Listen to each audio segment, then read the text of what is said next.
አሁን ላይ እየወጡ ያሉ የተለያዩ መረጃዎች እንደሚያመላክቱት ኢትዮጵያ ትልቅ የቆዳ ስፋትና ብዙ የህዝብ ቁጥር እንደዚሁም በርካታ አይነት መጠንና መልክ እንደዚሁም የተለያየ ይዘት ያላቸው የተፈጥሮ ሀብቶችን ብሎም ስትራቴጂካዊ ወሳኝነት ያለውን የምስራቅ አፍሪካ ቀጠናን በመዘወር የምትታወቅና አሁንም ድረስ የዘለቀ ከጥንት የቀጠለ ታሪክ ያላት ሀገር ብትሆንም አሁንም ድረስ ግን ኢትዮጵያ ከበርካታ ዓመታት በኋላም ጭምር ከኢትዮጵያ የቆዳ ስፋት ውስጥ 20 በመቶ የሚሆነው በካርታ አለመሸፈኑን አዲስ የወጣ መረጃ አመላክቷል። በርካቶችን እያነጋገረ የሚገኘው ከኢትዮጵያ የቆዳ ስፋት ውስጥ 80 በመቶ በካርታ መሸፈን መቻሉን የሚያሳየውና 20 በመቶ የሚሆነው የኢትዮጵያ አካል ወይም ግዛት የሆነው የኢትዮጵያ ምድር አሁን ኢትዮጵያ ባላት ካርታ ውስጥ አለመሸፈኑን የኢትዮጵያ ስፔስ ሳይንስና ጂኦስፓሻል ኢንስቲትዩት ማስታወቁ ተሰምቷል። ይህንን መረጃ ተከትሎም እስካሁን ድረስ በሀገሪቱ ምን እየሆነ ነው የሚለውን ጉዳይ በበርካቶች መነጋገሪያ ስለመሆኑ የተሰማ ሲሆን ይህ ደግሞ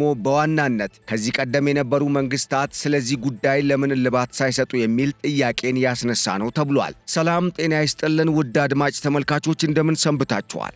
ይህ ገበያ ሚዲያ ነው። በዛሬው የገበያ ሚዲያ ልዩ የትንታኔ ፕሮግራማችን ኢትዮጵያ ካላት አጠቃላይ የቆዳ ስፋት እስካሁን ድረስ 80 በመቶ ብቻ በካርታ ውስጥ መካተቱን የሚያሳይና 20 በመቶ የሚሆነው የኢትዮጵያ ሉዓላዊ ግዛት በካርታዎች ውስጥ እንዳልተካተተ አዲስ የወጣው የኢትዮጵያ ስፔስ ሳይንስና ጂኦስፓሻል ኢንስቲትዩት ሪፖርት ማመላከቱ ተሰምቷል። ይህ መረጃ መሰማቱንም ተከትሎ በርካታ ሐሳብ አስተያየቶች እየተሰነዘሩ ሲሆን እነኚህን ሐሳቦችና አስተያየቶች ከጂኦስፓሻልና ከኢትዮጵያ ስፔስ ሳይንስና ጂኦስፓሻል ኢንስቲትዩት አዲስ ሪፖርት ጋር በማጣመር ለእናንተ በሚመች አግባብ እንደሚከተለው አቅርበናል። ቆይታችሁ ከኛ ጋር ያማረ እንዲሆን በመጋበዝ ጥንታዊቷ ሀገር ኢትዮጵያ አሁንም ድረስ የዘለቀ ታሪክ ያላትና ምናልባትም በቀጠናው ኢትዮጵያን ለመውረር ከሚያስቡ ሀገራትም በፊት የነበረችና ሀገራቱ ሳይፈጠሩም መሰረት የሆነቻቸው ሀገር መሆኗን የሚያሳዩ በርካታ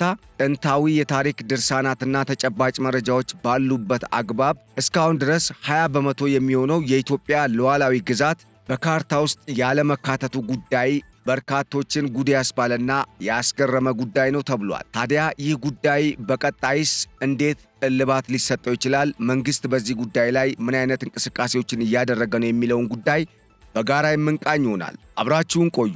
ቆይታችሁ ከኛ ጋር ያማረ እንደሚሆን በማመን ለቻናላችን አዲስ የሆናችሁ ቻናሉን ሰብስክራይብ፣ ፕሮግራማችንን ደግሞ ላይክ እና ሼር እያደረጋችሁ እንዲሁ ከኛ ጋር አብሮነታችሁን እንድታዘልቁ እየጋበዝን በቀጥታ ወደ መረጃው ተሻገርን።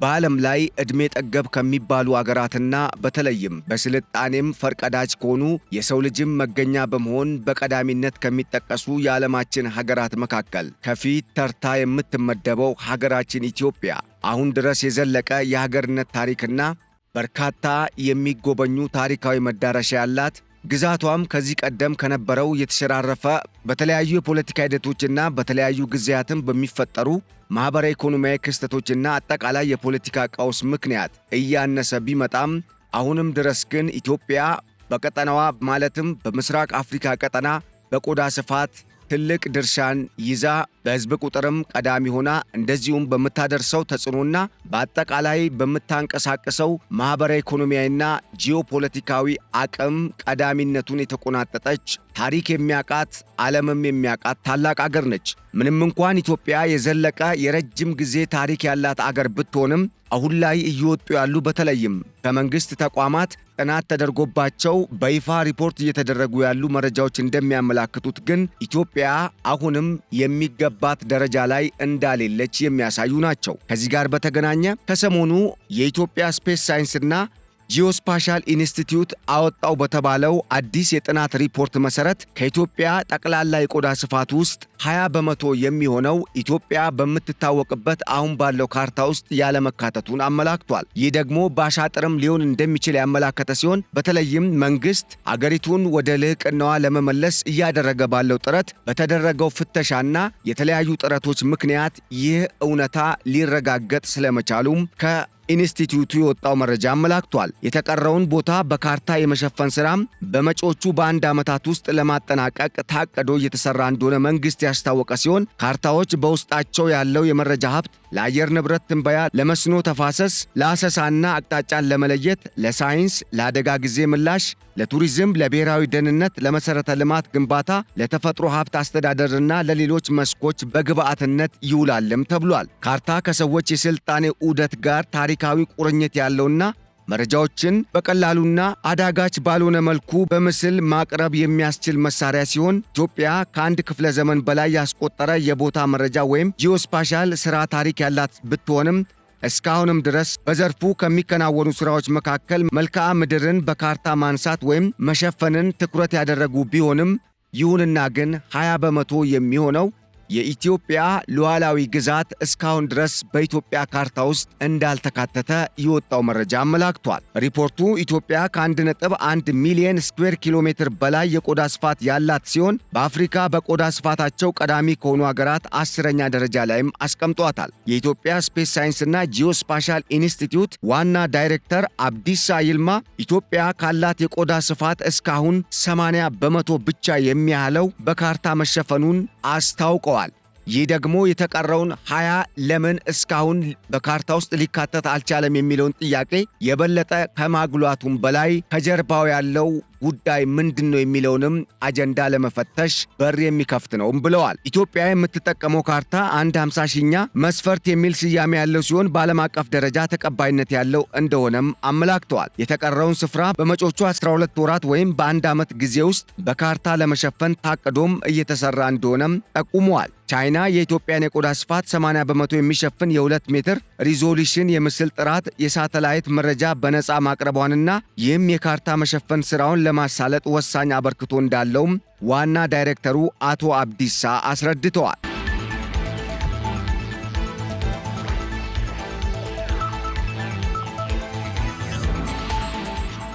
የኢትዮጵያን የቆዳ ስፋት በካርታ የመሸፈን ብቻ ሳይሆን በየጊዜው ያሉ ወቅታዊ ለውጦችን ታሳቢ ባደረጉ ማሻሻያ የማድረግ ስራም ይከናወናልም ተብሏል። ይህ ስራ ግለሰቦችና ተቋማት ስለ አንድ አካባቢ የተሟላና ወቅታዊ ዘመኑ የደረሰበት ሳይንሳዊ መረጃን ማዕከል ያደረገ ትኩስና ወሳኝ የሆነ ዘመናዊ መረጃን እንዲያገኙ እንደሚያስችልም ተጠቁሟል። የተለያዩ ተቋማትም በካርታው የሚያገኙትን መረጃዎች በአግባብነት እየተጠቀሙበት እንደሚገኝም በማመላከት በሌላ በኩል የከተሞች የዲጂታል አድራሻ ስርዓት በተያዘው ዓመት ወደ ስራ እንደሚገባም እንዲሁ ዋና ዳይሬክተሩ አቶ አብዲሳ ጨምረው አስረድተዋል። ስርዓቱ ያስፈለገው መንገዶችን፣ የግለሰብ መኖሪያ ቤቶችን፣ የተለያዩ ቦታዎችን በአቅጣጫ በመለየት የዲጂታል ቁጥጥር ተሰጥቷቸው እንዲታወቁ ለማድረግ መሆኑንም አመላክተዋል። ይህም ሰዎች ከተሞች ውስጥ ያሉ ቦታዎችን በመተግበሪያ በቀላሉ አገልግሎቶችን በተቀላጠፈ መልኩ እንዲያገኙ አስተዋጽኦ እንደሚኖረውም ገልጸዋል። በቢሾፍቱ የዲጂታል አድራሻ ስርዓት የመዘርጋት ስራ ተጠናቆ በቀጣይ ወራት ወደ ስራ እንደሚገባ ጠቁመው በአዳማ ስርዓቱን የማበልጸግ ስራም 60 በመቶ መድረሱን ነው ዋና ዳይሬክተሩ ያስረዱት። በአዲስ አበባ፣ ደብረ ብርሃን፣ ባህር ዳር፣ ጅማና ሐዋሳ ከተሞች በተያዘው ዓመት ስርዓቱን ወደ ስራ ለማስገባት እቅድ ተይዞ እየተሰራ እንደሚገኝና በቀጣይም በሌሎች ከተሞች የማስፋፋት ሁኔታው እንደሚከናወንና ይህም ተጠናክሮ እንደሚቀጥል አመላክተዋል። የዲጂታል አድራሻ ስርዓት በዓለም አቀፍ ደረጃ እየተተገበረ የሚገኝ አሰራርና ዘመናዊነትን የተከተለ ሳይንሳዊ መረጃን የሚጠቀም እንደሆነ በማመላከትም በኢትዮጵያ ስማርት ከተሞች ለመፍጠር እየተከናወኑ ያሉ ስራዎችም ጉልህ አበርክቶ እንደሚኖረውም ተመላክቷል ተብሏል። በአጠቃላይ የጂኦስፓሻል ስራዎች በሳይንስና በቴክኖሎጂ የተደገፉ የማድረግ ትግበራም ተጠናክሮ እንደሚቀጥል በመጠቆም እስካሁን ድረስ ላለፉት በርካታ ዘመናት ኢትዮጵያ የነበራትን ትክክለኛውን የቆዳ ስፋት 20 በመቶውን በመቀነስ 80 በመቶ ብቻ በካርታ እንዲካተት የተደረገበት ጉዳይም ተፈትሾ አሁን ላይ ዘለቄታዊ ልባት ለመስጠት የአንድ ዓመት የጊዜ ቀጠሮ ስለመያዙም የወጣው መረጃ አመላክቷል ተብሏል። ኢትዮጵያ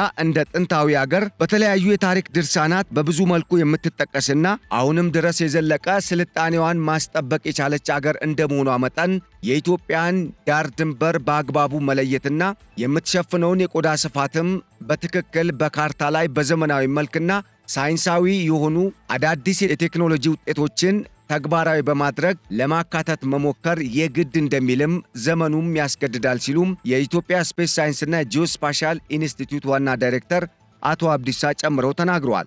ይህ ጉዳይ በርካታ ኢትዮጵያውያንን ያነጋገረ ነው የተባለ ሲሆን በተለይም ኢትዮጵያ ካላት አጠቃላይ የቆዳ ስፋት 80% የሚሆነው ብቻ እስካሁን ኢትዮጵያ ስትጠቀምበት በመጣችው ካርታ ውስጥ የመካተቱ ጉዳይም በራሱ አነጋጋሪና አስገራሚ እንደሆነም ተጠቁሟል። ይህንንም ክፍተት ለመሙላት የተቀረውን 20% የሚሆነውን የኢትዮጵያን ዳር ድንበር ወይም ሉዓላዊ ግዛት በካርታ የቆዳ ስፋት ማሳያ ውስጥ ለማካተትም ቻይናን ጨምሮ ከተለያዩ ሀገራት ዘመናዊ የሳይንስና የቴክኖሎጂ አቅም ካላቸው የጂኦስፓሻል ኢንስቲትዩትና ጥናትና ምርምርን ከሚያደርጉ ኩባንያዎች ጋር በመተባበር ሊከናወን እንደሚችልም ተጠቁሟል ተብሏል።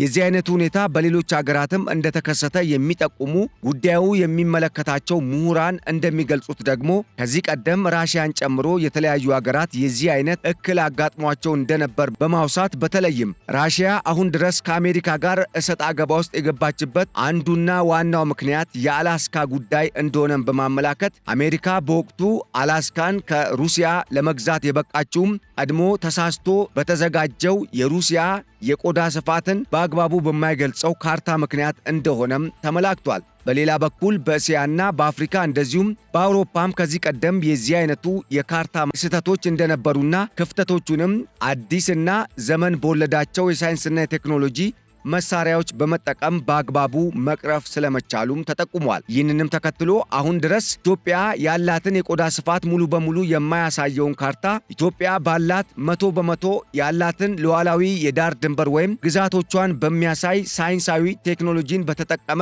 መሳሪያ ተፈትኖ የተረጋገጠን አዲስ ቴክኖሎጂን በመጠቀም አዲስ የኢትዮጵያን ካርታ ለማዘጋጀት ሙከራ እንደሚደረግም ተመላክቷል ተብሏል።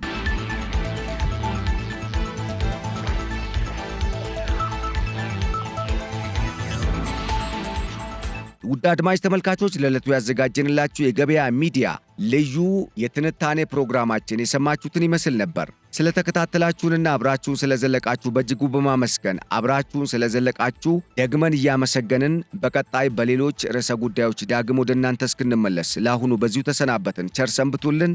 ሰላም።